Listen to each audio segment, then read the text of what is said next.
अस्सलाम वालेकुम student, hope कि आप सब खैरियत से होंगे। इससे पहले लेक्चर में हमने डिस्कस किए थे चैप्टर नंबर 1 मेजरमेंट के शॉर्ट क्वेश्चन डिटेल के साथ, और इस लेक्चर में हम न्यूमेरिकल प्रॉब्लम सॉल्व करेंगे डिटेल्स के साथ एक्सरसाइज की। तो चलते हैं अपने न्यूमेरिकल्स की तरफ। ये तो स्टूडेंट फर्स्ट न्यूमेरिकल है, estimate the number of heart beat in a life time. Life time की total number of heart beat आपने उसका एस्टीमेट लगाना है। तो इसके लिए आपने याद रखना है, यहाँ पे मैंने हिंट्स ऐड किए हैं।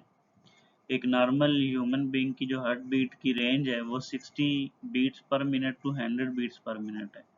अगर आप इसकी एवरेज निकालें तो वो 80 बीट्स पर मिनट है। तो हम यहाँ पे जो यूज़ करेंगे हार्ट बीट रेट जो है वो क्या होगा, 80 हार्ट बीट पर मिनट। और इसी तरह जो लाइफ टाइम है वो आपके पास नॉर्मली हमारे पास पाकिस्तान में 50 to 70 ईयर्स है। अब लोग इतनी एज के नहीं होते, तो इसलिए हम इसकी एवरेज यूज़ करेंगे जो कि हमारे पास 60 ईयर्स आती है। तो यहाँ पे लाइफ टाइम क्या लिया हमने, 60 ईयर, और रेट ऑफ हार्ट बीट क्या है, 80 हार्ट बीट्स पर मिनट। अब इसका सोल्व कैसे करना है, हमारे पास पर मिनट हार्ट बीट्स आ रही हैं तो, और हमारे पास ईयर्स कितनी है, 60। तो सबसे पहला काम हमने ये करना है कि जो 60 ईयर्स हैं इनको आपने मिनट्स में चेंज करना है। उसका फार्मूला क्या है, number of years multiply by साल में कितने दिन होते हैं, 365, मल्टीप्लाई बाय कितने आवर्स होते हैं एक दिन में, 24, मल्टीप्लाई बाय एक आवर में कितने मिनट होते हैं, 60। इन सबको मल्टीप्लाई करेंगे तो आपके पास ये आंसर आ जाएगा। ये मिनट्स में है। अब आपने क्या करना है, टोटल हार्ट बीट रेट को इस टाइम के साथ मल्टीप्लाई कर देना है। तो आपके पास क्या आ जाएगा, 80 heart beat per minute multiply by this value. तो इससे आगे पास आंसर आ जाएगा हार्ट बीट्स में। तो ये नंबर ऑफ हार्ट बीट्स हैं जो आपके पास आ जाएंगी एक लाइफ टाइम में, नॉर्मल लाइफ टाइम जो हमने लिया हुआ है 60 ईयर्स। तो आपके पास एवरेज लाइफ टाइम क्या आ जाएगा, 2.5288 multiply 10 power 9 heart beats. Next question है, determine the dimension of each of the following quantities. अब आपको दो क्वांटिटीज दी हैं general, v square over a x and a t square over 2। इनकी आपने डायमेंशन फाइंड करनी है। तो ये इंतहाई आसान है, अगर आपको इन टर्म्स की समझ आ जाए कि ये क्या लिखी है। ये हमारे पास वेलोसिटी का स्केयर है, ये एक्सेलरेशन है, और ये डिस्प्लेसमेंट है एक्स। तो इनकी डायमेंशन आप लिखेंगे अलग-अलग। Velocity L T minus one, L T power minus one, इसका होल स्केयर आ जाएगा तो ये L square T power minus two हो जाएगा। अब ए और एक्स एक्सेलरेशन और डिस्प्लेसमेंट है। एक्सेलरेशन के लिए L T power minus two और डिस्प्लेसमेंट के लिए एल, दोनों को कंबाइन करेंगे तो L square T power minus two. अब ये हमारे पास इंडिविजुअल टर्म्स की जो है वो डायमेंशन आ जाएंगी। इसको इस फार्मूले में पुट करें तो हमारे पास क्या आ जाएगा, वी स्केयर की जगह L square T power minus two और ए एक्स की जगह L square T power minus two. दोनों सेम है तो कैंसिल आउट हो जाएंगी। तो आंसर क्या आ जाएगा, 1, और साथ में नो डायमेंशन। तो हमें डायमेंशन फाइंड करने के लिए कहा गया है, तो फर्स्ट का आंसर क्या है, नो डायमेंशन।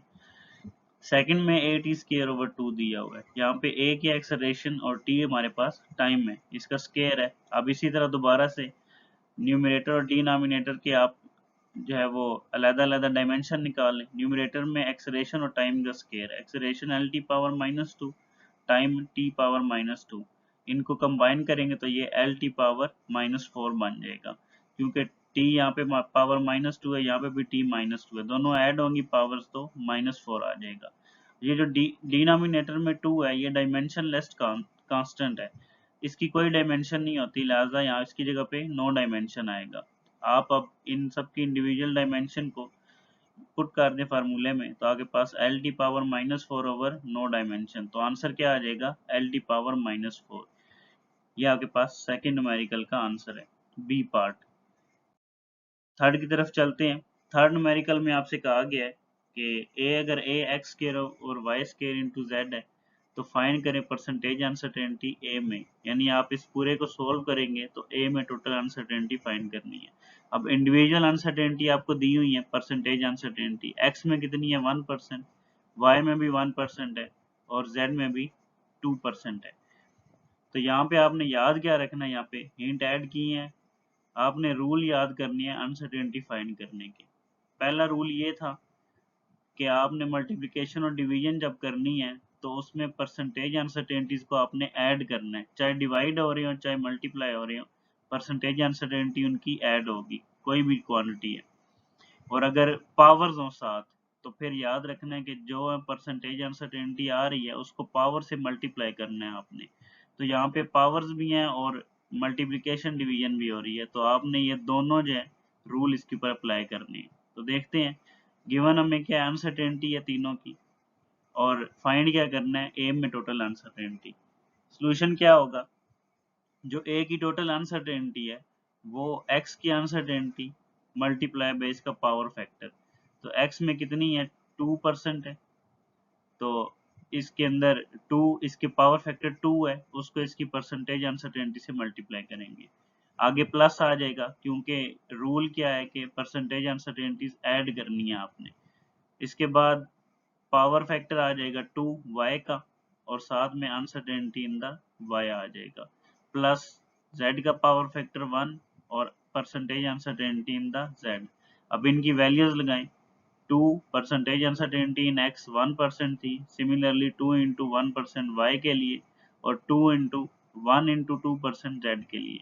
इन सबको ऐड करेंगे, 2% प्लस 2% प्लस 2%, टोटल क्या आ जाएगी 6%।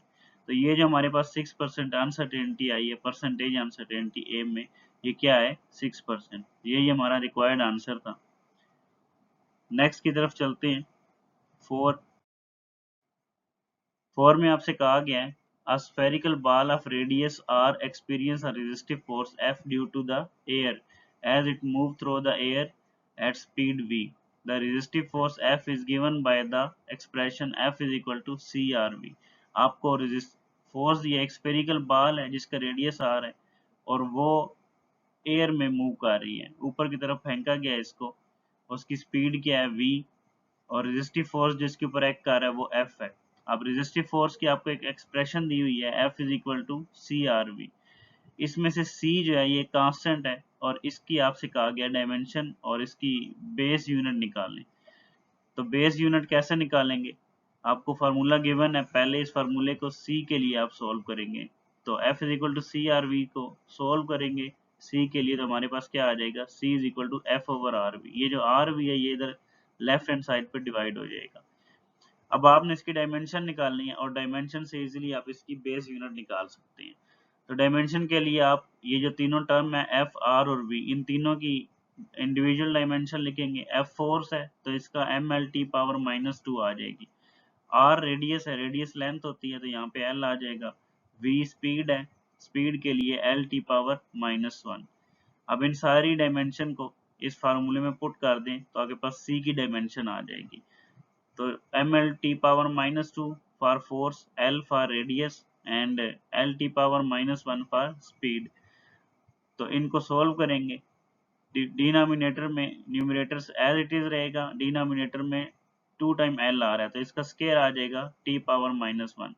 अब देखें जरा, ऊपर M है नीचे कोई M नहीं है, लिहाजा M एज इट इज रहेगा, ऊपर L है इसकी पावर 1 है, अब नीचे L पावर 2 है, ये ऊपर जाके -2 हो जाएगी तो पावर ऐड हो जाएंगी। इसी तरह T की पावर -2 है, ऊपर नीचे -1 है, ये -1 ऊपर जाके +1 हो जाएगी। तो इससे अब इसको सोल्व करने से आपके पास आ जाएगा M L power -1 T power -1। अब M जो है ये मैस को शो करता है, उसकी यूनिट क्या है किलोग्राम। L लेंथ को शो करता है, लेंथ की यूनिट मीटर है और पावर -1 एज इट इज आ जाएगा। T आपका टाइम है, टाइम की यूनिट सेकंड है और पावर -1 एज इट इज आ जाएगा। तो ये सारी क्या है बेस यूनिट है, लिहाजा C की जो बेस यूनिट है वो क्या आएगी किलोग्राम पर मीटर पर सेकंड। चलते हैं नेक्स्ट स्लाइड की तरफ। क्वेश्चन नंबर 5, इसमें आपसे कहा गया है the pressure P at the depth H in the incompressible fluid of density rho is given by P is equal to rho GH। अब प्रेशर आपको दिया हुआ है, डेप्थ दी हुई है H, ये किसी इनकम्प्रेसिबल लिक्विड की डेंसिटी रो दी हुई है और इसकी प्रेशर की वैल्यू क्या है रो GH। where g is the acceleration due to gravity, check the homogeneity of the equation। आपने इक्वेशन की होमोजेनिटी चेक करनी है। होमोजेनिटी मीन क्या है कि आपने चेक करना है कि इसकी लेफ्ट और राइट हैंड साइड इक्वल आती है या नहीं आती। अब यहाँ पे मैंने इंट ऐड की है, इसमें हमारे पास दो ऑप्शन होते हैं। अगर आपसे डायमेंशन, अगर आपसे स्पेसिफिकली ना कहा गया हो कि आपने किस मेथड से फाइंड करनी है या चेक करनी है होमोजेनिटी, तो आपके पास दो ऑप्शन है, एक आप डायमेंशन यूज करें और दूसरा यूनिट मेथड यूज करें। तो यहाँ पे हमने यूनिट मेथड यूज किया है, लेफ्ट हैंड साइड की यूनिट निकालेंगे और राइट हैंड साइड की। अगर दोनों इक्वल आ गई तो ये इक्वेशन क्या होगी, ये करेक्ट होगी, कंसिस्टेंट होगी और होमोजीनियस होगी। तो लेफ्ट हैंड साइड पे देखें, क्वांटिटी हमारे पास प्रेशर है, प्रेशर की unit newton per metre square, ये इसकी ऐसा यूनिट है। इसको बेस यूनिट में कन्वर्ट करेंगे, न्यूटन के लिए kilogram metre per second square और metre power -2 as it is. अब इनको कंबाइन करें तो m पावर -1 बन जाएगी, बाकी एज इट इज आ जाएंगी। तो हमारे पास जो बेस यूनिट आएगी प्रेशर की वो क्या है, किलोग्राम पर metre per second square. Right hand side पे आ जाए, राइट हैंड साइड पे है रो जी एच। अब रो जी एच में रो डेंसिटी है, मैस पर यूनिट वॉल्यूम, तो किलोग्राम पर मीटर क्यूब आएगी।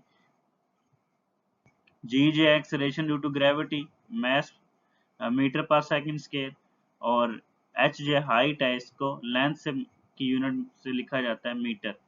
अब देखें जरा, इसमें kilogram as it is, m power -3, यहाँ पे m पावर 1 है, यहाँ पे भी n पावर 1 है, तीनों ऐड हो जाएंगी और s power -2 as it is.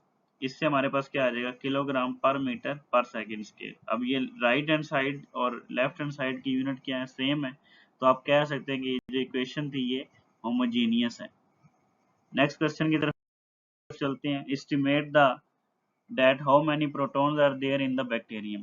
अब इसमें आपने क्या चीज़ याद रखनी है, ऐसी प्रॉब्लम जब भी आपके पास आएंगी तो आपने टेबल को याद रखना है जो आपकी बुक में पेज 7 पे दिया हुआ है। उस टेबल में आपके पास कुछ एस्टिमेटेड वैल्यूज दी हुई हैं कुछ क्वांटिटीज की, उनमें उनको आपने याद रखना है, तब आप इसको सोल्व कर सकते हैं। अब इसमें क्या कहा गया है कि एक बैक्टीरियम में कितने प्रोटॉन आते हैं, तो आपको नंबर ऑफ, आपको प्रोटॉन का मैस और बैक्टीरियम का मैस ये आपको मालूम होना चाहिए। नंबर ऑफ प्रोटॉन आपने फाइंड करनी है। अब देखिए, एस्टिमेटेड ऑफ बैक्टीरियम गिवन है 10 पावर -15 kg एस्टिमेटेड मैस, और एस्टिमेटेड मैस ऑफ प्रोटॉन कितना है 1.6 मल्टीप्लाई 10 पावर -27 kg।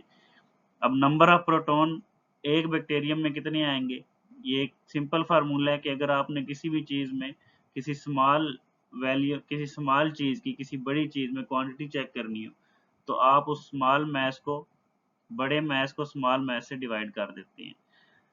मीन्स अगर आपने एक 100 में 10 वाले देखने हैं कितने हैं, तो आप क्या करोगे, 100 को 10 से डिवाइड कर दोगे। इसी तरह यहाँ पर मैस ऑफ बैक्टीरियम तो क्या आएगा आपके पास, 10 पावर -15, इसको डिवाइड कर दोगे मैस ऑफ 1 प्रोटॉन से, तो कितने प्रोटॉन एक बैक्टीरियम में आएंगे, इसका आंसर क्या आ जाएगा, 6 मल्टीप्लाई 10 पावर 11। तो estimated number of proton in bacterium क्या आएगा, 10 पावर 12, जो कि अप्रोक्सीमेट वैल्यू है। एस्टिमेशन में आपने डायरेक्ट वैल्यू बतानी होती है एक एस्टिमेट लगा के।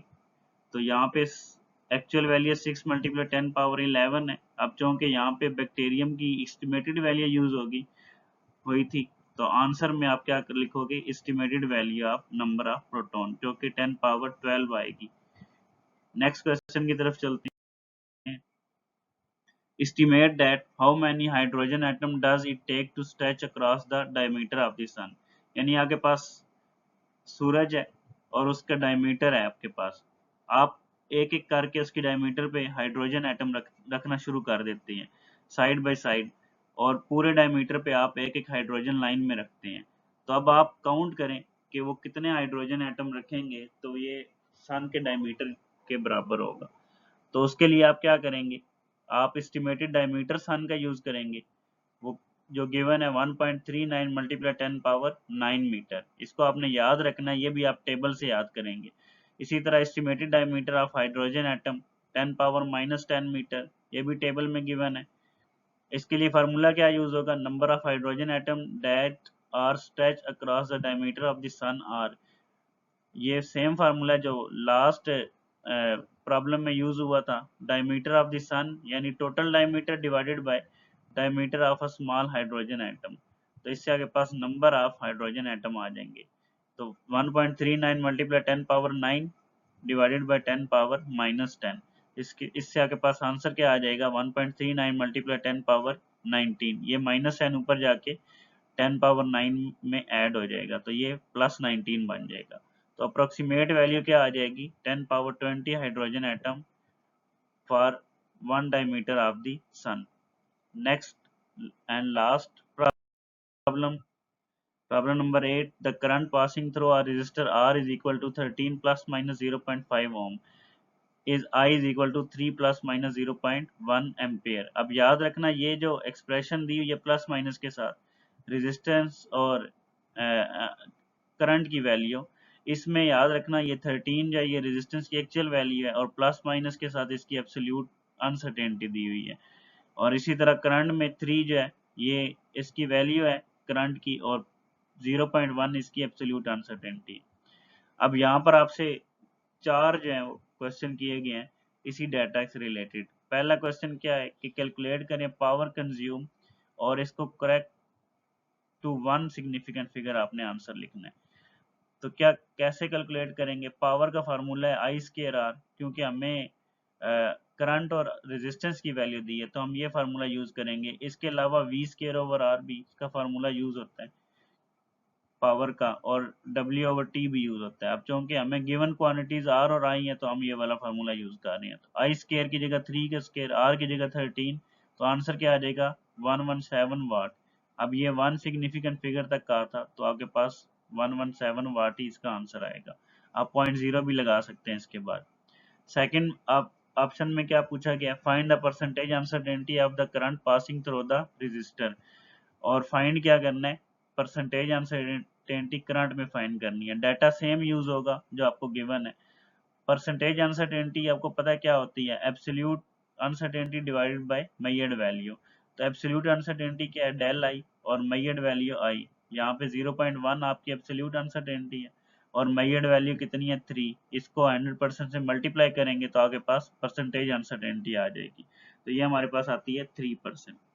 थर्ड ऑप्शन में क्या पूछा गया, find the percentage uncertainty of the resistance. अब पहले करंट में फाइंड की है, अब रेजिस्टेंस में फाइंड करने के लिए कहा गया है।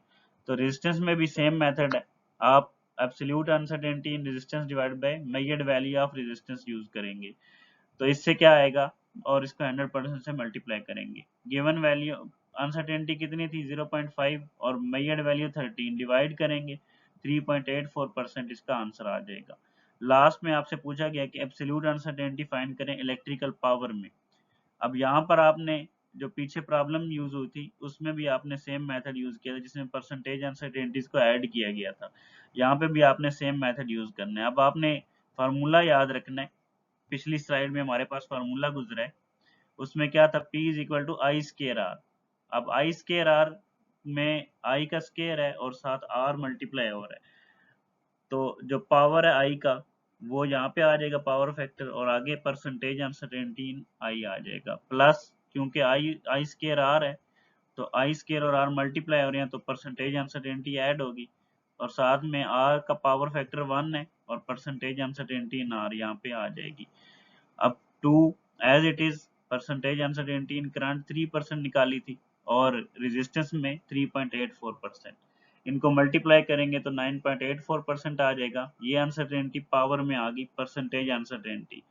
अब एब्सोल्यूट अनसर्टेनिटी के लिए आपने क्या करना है, एब्सोल्यूट अनसर्टेनिटी के लिए परसेंटेज अनसर्टेनिटी का फार्मूला यूज करेंगे, जो क्या है, percentage uncertainty is equal to absolute uncertainty del P, इसको एब्सोल्यूट अनसर्टेनिटी कहते हैं, divided by P multiply by 100%। आपको डेल पी फाइंड करना है, इस पी को इधर मल्टीप्लाई कर देंगे तो क्या आ जाएगा, percentage uncertainty of P multiply by P, और 100% को इधर डिवाइड करेंगे आप, तो हमारे पास क्या आ जाएगा 9.84 multiply by 117 is equal to del P multiply by 100। अब इस 100% को इधर डिवाइड करेंगे तो आपके पास डेल पी की वैल्यू क्या आ जाएगी 11.5 वाट। तो ये आपके पास टोटल एब्सोल्यूट अनसर्टेनिटी है जो किस में होगी, इलेक्ट्रिकल पावर में। तो ये थे आपके चैप्टर नंबर 1 के न्यूमेरिकल्स। होप कि आपको समझ आ गए होंगे। अगर कोई बात समझ नहीं आती तो कमेंट सेक्शन में ज़रूर पूछिएगा। अपना ख्याल रखिएगा। अल्लाह हाफिज़।